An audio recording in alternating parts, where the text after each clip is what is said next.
Então, meus amigos, a notícia é muito boa, tá? A gente, óbvio, está triste com o que aconteceu com o Arrascaeta, pela pessoa que ele pelo que ele estava jogando, né? E vai voltar a jogar. Fica triste pelo ser humano e pelo jogador, cara, um geral, né? Mas é notícia boa porque você já teve o que aconteceu. Agora não adianta chorar o leite derramado, já foi. E aí o Arrascaeta, então, já fez a cirurgia. E o comunicado do Flamengo fala que após o procedimento cirúrgico bem sucedido para a correção da fratura na clavícula direita, o Meia recebeu alta hospitalar na manhã desta sexta-feira. Os primeiros dias de recuperação serão de repouso em casa. A partir de segunda-feira, o jogador dará sequência ao cronograma de tratamento no CT Jorge Elal, aqui onde estamos. Tá? Então, o mais importante é isso. Correu tudo bem na cirurgia, correu tudo bem no pós-cirúrgico também, né? Na recuperação, o jogador recebeu alta. E eu tenho certeza que essa recuperação será a mais rápida possível e bem sucedida também possível. Tá? Durante a transmissão do duelo entre Estudiantes e Flamengo pela Libertadores da América, o analista de arbitragem, que eu já critiquei muito aqui, o PC de Oliveira, destacou que 2 atletas da equipe argentina deveriam ter sido expulsos. Nessa daí, eu vou concordar e... Importante, né, PC Oliveira, que alguma vez na vida você fale a favor do Flamengo, né? Alguma vez na vida você tinha que falar a favor do Flamengo, né, PC Oliveira? Então, mostra que foi tão escancarado o negócio, foi tão escancarado escancarada a operação, a forma que o juiz deixou os caras... Parece que os jogadores sabiam, pode bater que não vai ninguém ser expulso. Foi tão escancarado o negócio que até o PC Oliveira falou que foi.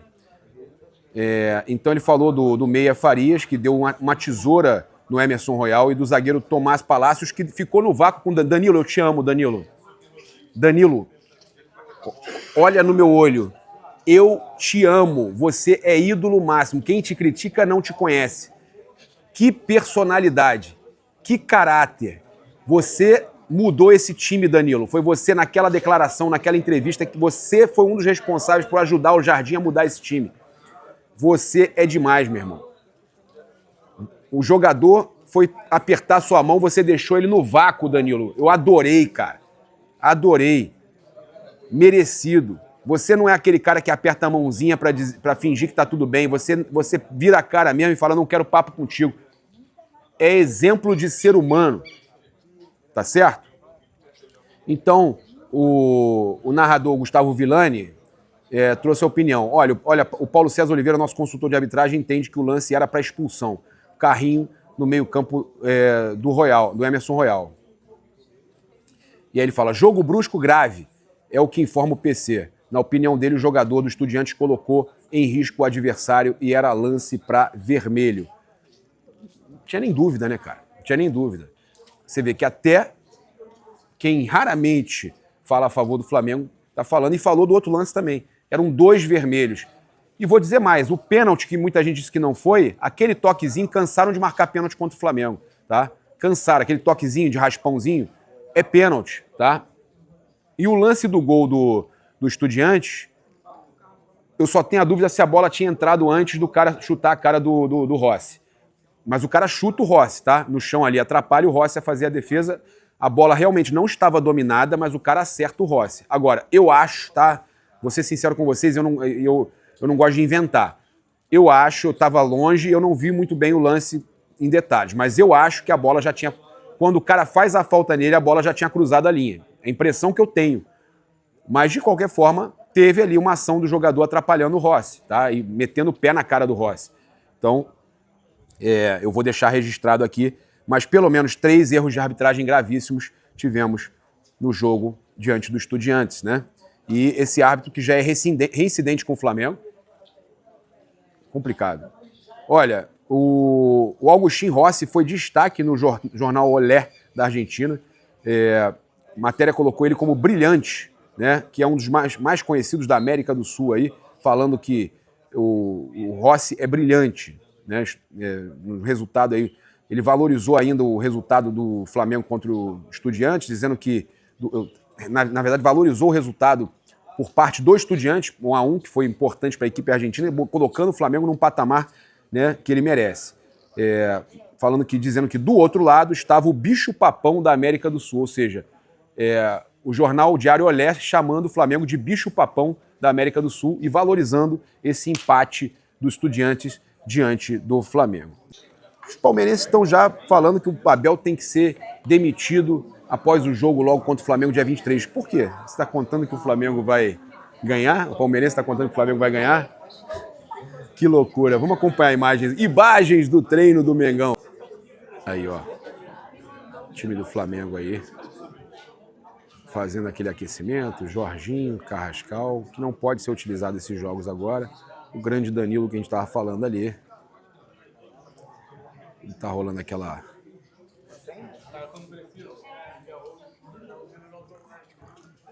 Olha lá, rolando ali o bobinho, né? Aquela brincadeira.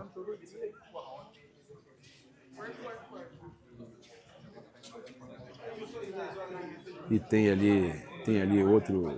outros ali, ó, também fazendo outro tipo de trabalho.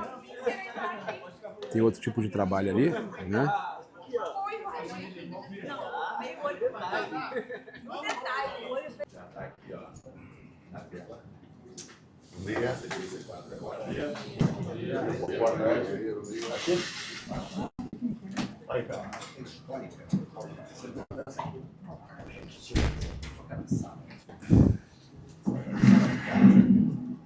Bom dia, pessoal. Bom dia.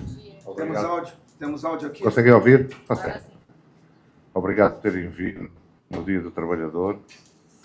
Estar aqui a casa assim é um bom sinal. Estamos aqui para homenagear o Léo numa marca significativa. 300 jogos em qualquer parte do mundo são muitos jogos. Aqui no Flamengo, então, 300 jogos é mesmo muito, muito jogo. E espero que venham mais outros 300. É um bom sinal. E dar-te aqui este quadro. Então, não faças força. Olha aí, ó, gente, que espetáculo. 300 jogos. Só os que estavam em 2019 tem, agora ele tem também. Chegou logo depois, né? 20 anos depois. Mas já é sinal que está em casa há muito tempo. Sinalizar, pessoal, jogam ali. Tá? Perfeito. Uma camisa dessa já mostra que ele está na casa há muito tempo. Tá bom? Tá bom? Agora deixo-vos aqui o Léo. Deixar o Léo com não você. chateio muito. Ô, Boto, você vê que o Léo tem prestígio mesmo. O paparazzo veio de Miami pra isso. Eu não vou falar, não vou falar. Pô, cara, não faz isso não. Não faz isso não. Não faz isso não. Ele vai dizer que o Flamengo estava com uma vitória... 7 vitórias seguidas, né? 7 vitórias seguidas. É. Pô, me chamou de pé frio. Aí é sacanagem, cara. Aí eu vou ser atacado agora. Você já tá vendo? Mais?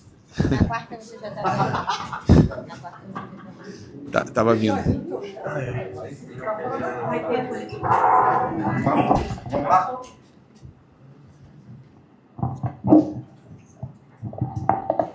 Boa tarde, aqui. Boa tarde. Olá, Léo. Boa tarde. Isabelle Costa, canal Coach. Léo, é até impressionante a gente falar sobre uma marca tão histórica e significativa, 300 jogos realmente, e ainda mais olhando para a tua trajetória aqui no Flamengo, né? Tu passou por tantos momentos e é um jogador hoje muito importante para essa defesa, um jogador muito importante para o grupo também. Queria que você pudesse falar, né, sobre essa marca, sobre tudo que vem na tua cabeça pensando nesses 300 jogos que foram, com certeza, naquele carrinho de montanha-russa, né? Bom, com certeza tenho vários sentimentos dentro desses 5 anos de indo para o sexto ano de Flamengo. Com certeza, não só a minha carreira, mas a carreira de vários jogadores são feitas de altos e baixos. Eu acho que tudo serve de lição, de aprendizado, e é dessa forma que eu tento enxergar as coisas hoje. Eu acho que tudo foi um processo que eu tive que passar para me tornar a pessoa que eu sou hoje, o jogador que eu sou hoje. Então, como eu já disse ali agora no ao vivo pela Flamengo TV, eu sou muito grato por todos os momentos, sejam eles ruins ou bons aqui dentro do clube, porque tudo foi importante para minha trajetória como pessoa e como atleta. Léo, Então, a gente estava falando aqui quando você chegou, né? Que tem a galera de 2019, você chega logo depois, passou por momentos difíceis, hoje é uma realidade, em títulos é o maior zagueiro da história do Flamengo, em títulos. Eu queria perguntar sobre essa trajetória, né? A amizade que conquistou, tudo que já recebe, o carinho que você já recebe da torcida. Que você falasse um pouquinho, fizesse assim, uma reflexão de tudo que aconteceu num momento tão importante desse, marcante de 300 jogos. Bom, como eu falei, eu acho que sou muito grato por tudo que o clube me proporcionou, a torcida, companheiros de equipe, staff, diretoria, enfim, todos aqueles que agregaram de alguma forma. Até eu acho que tudo serviu de aprendizado e com certeza as amizades são importantes também da família e a gente passa a maior parte do tempo, então você tem que ter uma boa até para que flua o trabalho. A pessoa, e 50, quem sabe 400. Com certeza, com certeza. Eu acho que me cobraram quando devia, quando eu estava mal. E se eu vier a falhar, eu sei que a cobrança vai vir, porque futebol, acho que hoje em dia não, sempre foi muito jogo após jogo. Aqui no Flamengo você tem que ter sempre, tem que estar mostrando a cada jogo o porquê que você merece estar aqui no clube. Quanto mais rápido eu absorver isso e entender que eu tenho que mostrar a cada jogo aqui, as coisas começaram a fluir melhor para mim, consegui mudar a minha mentalidade e os resultados vieram, o carinho da torcida veio e eu sou muito grato também por todo esse acolhimento que eles tiveram. Acho que lá no começo da trajetória foi bem ruim do ponto de vista do torcedor e eu entendo porque naquele momento eu não estava entregando aquilo que era esperado, mas eu consegui ter uma resiliência muito boa e junto com os meus companheiros, junto com o clube, também eu consegui nessa. Léo, aqui, Thiago Lima do GE, tudo bem? Eu queria te perguntar, como é que tá esse corte aí na sua canela, saber se você tá apto, está disponível para o Clássico domingo, e emendar uma segunda perguntinha rápida, tendência que o Ancelotti esteja no Maracanã domingo. Você já teve a experiência de estar com ele lá e tudo mais, mas se você pudesse falar com ele, quem que você recomendaria para ele ficar de olho para chamar desse jogo aí? Putz. Você. Fica de olho em mim, né? Não posso me comprometer nessa. Mas, bom, o corte está melhorando, eu acho que pouco tempo ainda. Não sei qual que vai ser a estratégia aí, do Mister para esse jogo. Eu estava treinando somente na academia nesses dias, foi um corte profundo, levei, eu acho que 3, 4 pontos na região. Mas estou me recuperando, estou bem. Hoje voltei para o campo e espero me recuperar ainda mais para que eu possa estar no domingo. Estarei lá, jogando ou no banco. Boa tarde, bom dia ainda, né? Cícero Mel da ESPN dos canais Disney. Em cima da última pergunta do companheiro, queria desenvolver um pouco mais. Você participou do ciclo de Copa do Mundo, mas na reta final, você além de estar completando 300 jogos com a camisa do Flamengo, vive um momento talvez o melhor da sua carreira, grandes atuações, muito respeitado por todo mundo que milita no futebol. Eu tenho curiosidade de saber como é que você vive essa expectativa, faltam 17 dias para a Copa do Mundo. Como é que é para você que está na lista, está no radar, tem boa chance, Militão, infelizmente, que joga na sua posição, está fora da Copa. E como é que você vive essa expectativa, o dia a dia? Você fica esperando aí o dia 18 para ver se seu nome está na lista? E como vai ser para você se você está na lista?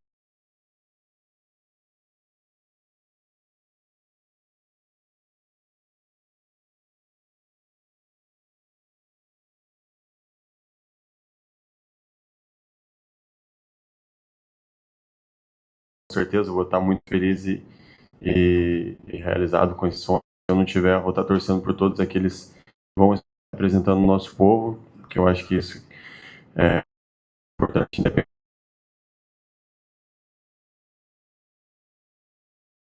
desse apoio externo também.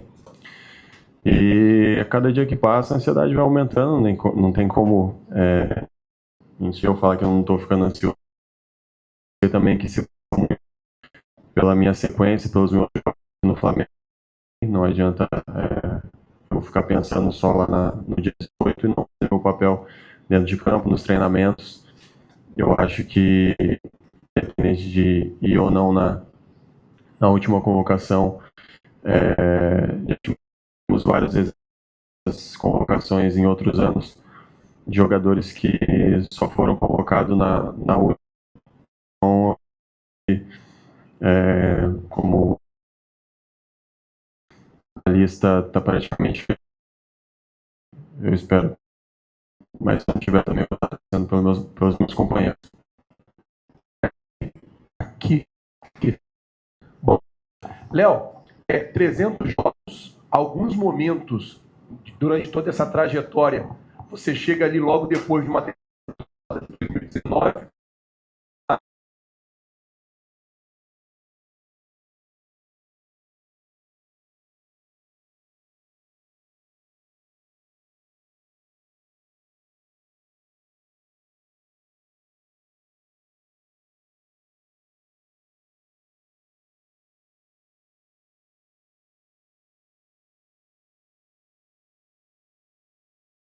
para se tornar um jogador quase que imprescindível no elenco, um titular absoluto jogando na zaga pelo lado esquerdo. Quando é que isso mudou na sua cabeça? Quando é que você entendeu que você estava se tornando um grande jogador dentro do elenco do Flamengo? Obrigado. Bom, como todo mundo já sabe, e você acabou de falar, meu início aqui foi um pouco difícil. E aí depois, é claro, com a chegada do Dorival, se eu não me engano, nessa época que eu vim a me tornar titular, mas eu já tinha tido outras oportunidades, mas eu sempre fui um zagueiro que nunca me escondi do jogo, sempre quis estar disponível, seja lá qual fosse a pressão que a gente estivesse vivendo naquele momento. Muitas em 2020 e 2021, tem a pandemia, tem a demissão de vários técnicos, muito disposto a que fosse. Então nunca me escondi e eu sempre tive essa característica de e tentar ajudar da melhor maneira. Eu acho que eu pedia muito uma oportunidade em momentos que o clube não estava bem naquele momento, com a troca de vários técnicos, enfim. E aí tive várias oportunidades também para sair. E aí teve muitas pessoas aqui internamente também que me ajudaram, e uma dessas foi o Marcos Braz. E depois, quando o Dorival chega, ele tem uma conversa muito franca comigo e com o Gustavo Henrique, que estava aqui naquela época, e fala para a gente se preparar, porque a gente teria uma oportunidade, porque em 2019 e 2020 a gente era considerado do vários técnicos dele. E eu me preparei e sabia que ia poder estar minha última oportunidade de dar essa no Flamengo. E aí aconteceu. Eu consegui fazer um bom trabalho e ajudar a equipe, e aí ele me manteve no time. E tinham vários jogadores na época que eram considerados titulares absolutos e tinham uma história, de repente, até mais forte, até mais encantadora do que a minha. Porém, naquele momento ali, eu acho que além de ter várias pessoas acreditando no que eu poderia entregar, eu acho que Deus também me abençoou muito. Foi um momento que eu senti que eu tinha um propósito muito grande aqui dentro do clube, e foi até revelado numa igreja que eu fui. Então foi um momento marcante para mim, não tem como esquecer dessa oportunidade que o Dorival me deu. Léo, aqui na frente, Monique Danello, tem esportes. A gente está hoje há 40 dias da Copa do Mundo e acho que, no fim, nesse último mês, a gente está vendo um fenômeno, né, que é muito esse momento pré-Copa, que são preocupados em não perder a oportunidade de estar na Copa por lesão. Então, é natural, qualquer um que esteja no chão num jogo, todo mundo, né, qualquer um que esteja envolvido nessa possibilidade, todo mundo quer saber se esse jogo tem que esperar tempo ou não. Queria saber como é para vocês, dentro que a possibilidade está ali, real, que você tem que entregar na lista. E, ao mesmo tempo, é um mês super decisivo para o Flamengo.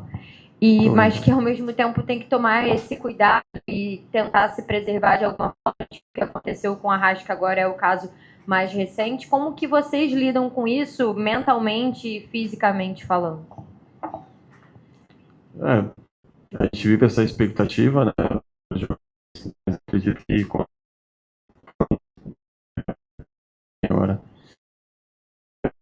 você se controlar quando você está dentro de campo contra o Vasco agora e eu não vou querer saber se eu tô com um corte ou não na perna. Você joga contato, quer dar o seu clube, não tem como você pegar e querer de repente se enganar ou enganar alguém.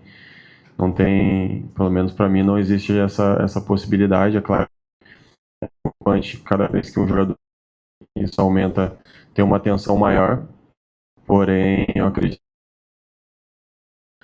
que porque isso, acho que a gente tem que estar, como eu falei, a gente tem que estar bem no clube primeiro, depois a gente sai em seleção em Copa do Mundo. Oi, Léo. Aqui, bom dia. Parabéns aí pela marca. Ô, Léo, 300 jogos, né, com uma camisa tão pesada quanto a do Flamengo, e você chega agora aos 30 anos, ou seja, né, muito mais experiente na própria vida e também como atleta. Você comentou ainda agora que o início aqui no Flamengo não foi, de repente, o que você mesmo esperava, ou o que você desejava. Então, eu quero que você desenvolva um pouco mais o porquê você acha que isso aconteceu. E hoje, do alto dos seus 30 anos, jogador de seleção cotado para ir à Copa, com essa marca aqui no Flamengo, o que você diria como, de repente, um conselho para aquele Léo que chegou aqui no Flamengo em 2020? Parabéns. De nada. Obrigado. Bom, eu acho que eu não estava pronto. Não estava pronto, de repente poderia falar que o time não estava encaixado ou que a mudança de técnico atrapalhou. Isso todo mundo já sabe, mas pro Léo, de repente, para minha história, tinha que acontecer aquilo e não tenho que eu pegar e culpar aquele Léo que eu era naquele momento, seja a pessoa ou o atleta. Eu acho que tudo fez parte do meu processo e, felizmente, teve que ser dessa forma. Eu acho que você vê várias histórias de muito sucesso que teve seu momento de fracasso, seu momento ruim, e o meu não foi diferente. Eu acho que naquele momento eu não estava preparado, de repente, para as oportunidades que apareceram, e tiveram fatores também que inclui resultado, mas isso eu acho que nem vale a pena falar disso. Eu prefiro falar de mim, que eu poderia estar melhor preparado, de repente. Se preparar mais. Léo, boa tarde. Igor Dorleu, da Band. Você disse que vai estar no Clássico de domingo, seja no seja em campo. E pesquisando seus números, a gente viu que você nunca saiu derrotado de um jogo contra o Vasco, seja no Atlético Paranaense, seja no Flamengo. Só no Flamengo foram 11 partidas. É um clássico que tem uma rivalidade muito grande, enfim, histórico, mas ultimamente o Flamengo tem tido um domínio grande. Como é que você vê esse domínio e também esse seu retrospecto?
desde que chegou no Flamengo, nos deu o título de Libertadores. E não tem como você não mirar num cara desse e tentar colher ao máximo todas as informações e tudo aquilo que pode agregar na sua carreira. Então, eu sempre estou colado nele e quero saber de alguma coisa. A gente teve algumas conversas também sobre seleção, sobre um possível livro que ele vai fazer. Então, tem várias conversas assim desse tipo e eu tento aproveitar ao máximo porque é um cara que é muito inteligente, não só em campo, mas fora também. Não, aqui. Boa tarde. Sempre tem brincadeiras na internet, né, sobre sua mudança do dia que você chegou no Flamengo para hoje, inclusive visualmente falando. Né? Uma mudança toda no atleta e como você está hoje, sempre tem esse tipo de brincadeira. Mas eu queria saber, todo mundo falou aqui sobre o seu processo até aqui, mas como está o Léo hoje, não a parte física, mas você chegou, digamos que, num auge da seleção brasileira. Qual a perspectiva daqui para frente? Já que o passado a gente já falou do que aconteceu, o que espera o Léo de agora para frente?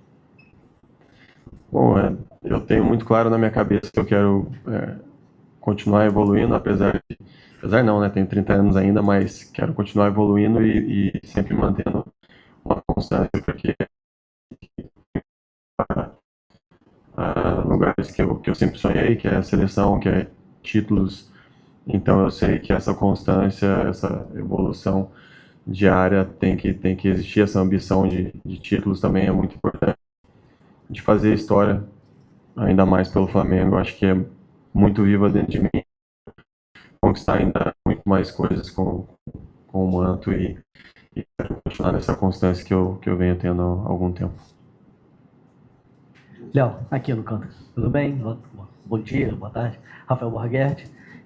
Queria perguntar para você essa avaliação dos seus 300 jogos, essa marca expressiva. Você já contou aqui para gente uma grande parte dessa história. Você que já chegou a ser vaiado, a ser aplaudido, já ficou no banco, já titular absoluto, hoje em dia praticamente convocado para a seleção brasileira. Queria que você, sua trajetória, qual foi o seu melhor momento e o seu pior momento até hoje? Obrigado. O melhor momento é hoje, é o que eu estou vivendo hoje, a expectativa de estar sendo convocado para uma Copa do Mundo, com certeza não poderia ser diferente. Estou vivendo o meu melhor momento da minha carreira, bem fisicamente, mentalmente, muito bem também. E o pior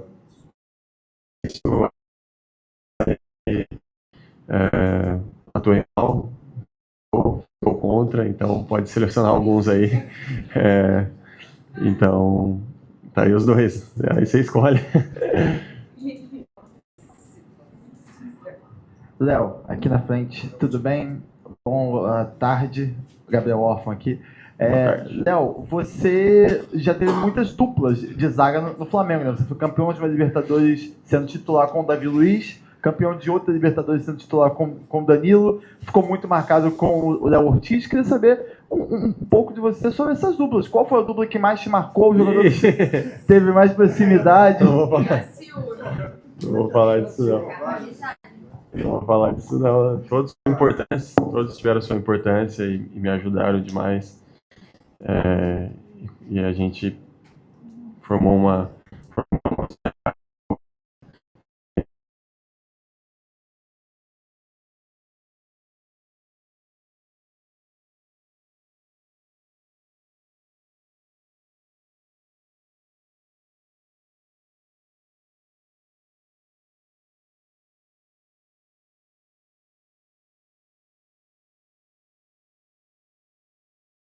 dois títulos de 2 e 25.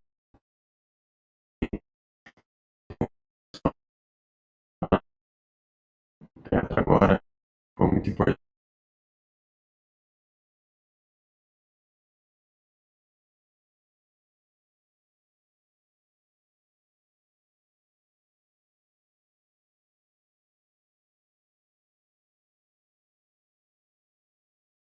Você tinha todas. Caramba. Não, só cortiça. Aí, pronto. Tá. Isabela vai ficar daí. Mas meu parceiro de futebol era o Davi Luiz. Tá vendo? Eu fiquei curioso com uma coisa. Letícia, você acha que ele tá mais bonito agora ou antes? Ela queria falar da evolução da beleza ou do filho? Eu É mais fácil falar da evolução. Tá em falta, tá em falta. Mais fácil falar do